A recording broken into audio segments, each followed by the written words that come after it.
दुनिया में लाखों भूतिया जगह है, पर आज हम भारत के सबसे भूतिया जगहों को एक्सप्लोर करेंगे।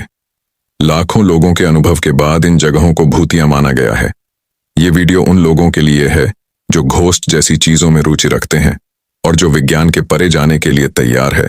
उन लोगों के लिए है जो साइंस यानी विज्ञान के लिमिटेड दुनिया को छोड़ उसके परे जाकर एक्सप्लोर करना चाहते हैं।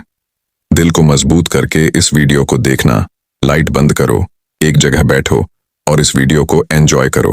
पहला, राजस्थान में भानगढ़ पहले एक फलता फूलता शहर हुआ करता था, पर समय के चक्र ने इस जगह को इस तरह से बदला कि अब ये एक अबैंडन्ड सिटी के बदले और कुछ भी नहीं रहा। भानगढ़ में मौजूद भानगढ़ का किला द भानगढ़ फोर्ट भारत की हॉन्टेड प्लेसेस के लिस्ट में सबसे टॉप में आता है। राजस्थान की ये सबसे पॉपुलर टूरिस्ट प्लेस है। दिन के समय तो ये एक पॉपुलर टूरिस्ट डेस्टिनेशन ही रहती है, पर हर रात को ये एक प्रेत बाधित स्थान बन जाती है। यहाँ तक आर्कियोलॉजिकल सर्वे ऑफ इंडिया ने इस फोर्ट के थोड़ी दूर में ही एक बोर्ड रखा है जिसमें ये लिखा हुआ है कि भानगढ़ की सीमा में सूर्योदय से पहले एवं सूर्यास्त के पश्चात प्रवेश करना वर्जित है। भारत का ये इकलौता जगह है जिसको गवर्नमेंट ऑफ इंडिया ने खुद एक हॉन्टेड प्लेस घोषित किया। ये माना जाता है कि अगर कोई इंसान सनसेट यानी सूर्यास्त के बाद इस फोर्ट के अंदर जाएगा तो वो कभी लौट के वापस नहीं आएगा। इस किले के आसपास जो लोग रहते हैं उन लोगों का ये कहना है कि रात को इस किले से अजीब अजीब सी आवाजें आती हैं और अंदर से रात को पायल की आवाज और नाचने गाने की आवाज आती है। ऐसा मानो कि वहां पर आत्माएं कोई सेरेमनी मना रही। लोगों के हिसाब से यहाँ पर औरतों के चिल्लाने की और रोने की आवाज आती है और कई लोगों ने तो अपनी आंखों से एक औरत को देखा है जो कि एक परफ्यूम की कंटेनर को लेकर इस किले के अंदर टहलती है और पूरे किले से उस समय एक अजीब सी इत्र यानी परफ्यूम जैसी स्मेल आती है। इस किले की कहानी ये कहती है कि उस समय एक रानी हुआ करती थी जिनका नाम था रानी रत्नावती। कहा जाता है कि वो अपने समय की सबसे सुंदर रानियों में से एक थी। जब वो 18 साल की हुई तब बहुत सारे राजाएं शादी की इच्छा को लेकर इनके पास आए। उनमें से एक काला जादूगर था जिसकी रेपुटेशन बहुत खराब थी सोसाइटी में और उसे पता था कि इतने बड़े रानी के साथ मेरी शादी नहीं हो सकती, पर वो उसे दिल से चाहता था और उसने ठान लिया था कि वो उस रानी को पाने के लिए कुछ भी कर सकता है। तो अपने इस मकसद को पूरा करने के लिए उसने उस विद्या का सहारा लिया जिसे वो सालों से सीखता आ रहा था, जो कि था ब्लैक मैजिक यानी काला जादू। उसने सोचा कि वो काला जादू के सहारे रानी के दिल में अपने लिए प्यार जगा देगा। एक बार उस एंशिएंट बाजार में रानी की एक नौकर रानी के लिए इत्र यानी परफ्यूम खरीद रही थी। तब चुपके से उस काले जादूगर ने उस परफ्यूम के ऊपर कुछ मंत्र स्पेल कर दिया जिससे वो परफ्यूम ऐसा बन गया कि जैसे ही वो रानी उस परफ्यूम का इस्तेमाल करती वैसे ही वो काला जादू काम करने लगता। पर किसी कारण के चलते या फिर रानी के जो गुप्तचर होते हैं उनके जरिए रानी को पता चल गया कि इस इत्र में काला जादू है। इस बात को जानने के बाद वो उस परफ्यूम को एक पत्थर के ऊपर जोर से फेंक दी और काला जादू उल्टा पड़ गया, जिसके असर से वो रॉप ऊपर पहाड़ से गिरते गिरते सीधा उस काला जादूगर के ऊपर आके गिर गया और इसके चलते वो मरने लगा। मरने के ठीक पहले उसने इस पूरे भानगढ़ को श्राप दे दिया कि ये इलाका और ये किला एक दिन बर्बाद हो जाएगा। और आपको यकीन नहीं होगा, इस घटना के बस एक साल बाद ही यहाँ पर एक जंग छिड़ी और एक के बाद एक ऐसी घटना हुई कि यहाँ की सारी जनसंख्या खत्म हो गई और रानी रत्नावती की भी मौत हो रही। पर आज के स्थानीय लोगों का ये कहना है कि रानी रत्नावती की आत्मा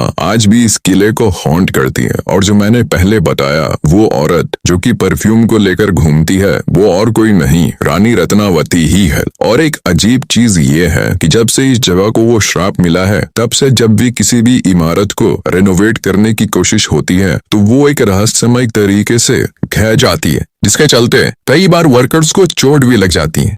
दूसरा, कुलधारा राजस्थान के जैसलमेर के पास स्थित एक प्राचीन और ऐतिहासिक गांव है जिसकी कहानी रहस्यमयी और अद्भुत है। इसे एक भूतिया गांव के रूप में जाना जाता है और यहां से जुड़ी कहानी कुछ इस प्रकार है। करीब 300 साल पहले यह गांव पालीवाल ब्राह्मणों का घर था। पालीवाल ब्राह्मण अपनी समृद्धि और बुद्धिमत्ता के लिए प्रसिद्ध थे। कुलधारा और इसके आसपास के 84 गांव पालीवाल ब्राह्मणों द्वारा बसाए गए थे। ये लोग कृषि और व्यापार से अच्छी कमाई करते थे और यहाँ की व्यवस्था बहुत ही सुव्यवस्थित थी। लेकिन उस समय जैसलमेर के दीवान सालम सिंह ने इन गांवों पर अत्याचार करना शुरू किया। सालम सिंह एक क्रूर शासक था और उसने गांव की एक ब्राह्मण लड़की पर बुरी नजर डाली। वह उस लड़की से विवाह करना चाहता था और इसके लिए उसने पालीवाल ब्राह्मणों पर अत्यधिक कर लगाने की धमकी दी। इस अन्याय से बचने के लिए गांव वालों ने रातों रात कुलधारा और आसपास के सभी गांवों को छोड़ने का निर्णय लिया।